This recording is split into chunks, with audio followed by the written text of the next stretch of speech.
છે વિનુબેન અને ભાવનાબેન, તેમના દ્વારા પોલીસ સ્ટેશન ખાતે એવી અમને રજૂઆત મળી હતી કે તેમના પતિ અને પુત્ર ભૂખાભાઈ વાણોદિયા અને રાહુલભાઈ વાણોદિયાનું અપહરણ થયેલું છે અને કુલ 7 જેટલી વ્યક્તિઓ છે તે 2 ઇકો ગાડીમાં આવી અને અપહરણ કરી અને મારી અને તેમને લઈ ગયેલ છે. જે બંને ભોગ બનનારો છે તેમને તાત્કાલિક 2 કલાકમાં મુક્ત કરાવેલા હતા.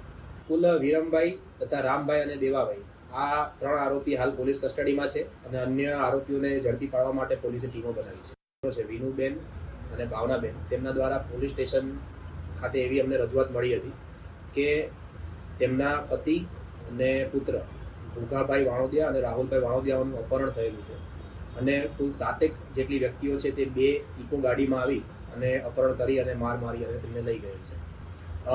જે બંને ભોગ બનનારો છે તેમને તાત્કાલિક 2 કલાકમાં મુક્ત કરાવેલા હતા. કુલ વિરમભાઈ તથા રામભાઈ અને દેવાભાઈ આ 3 આરોપી હાલ પોલીસ કસ્ટડીમાં છે અને અન્ય આરોપીઓને ઝડપી પાડવા માટે પોલીસે ટીમો બનાવી છે.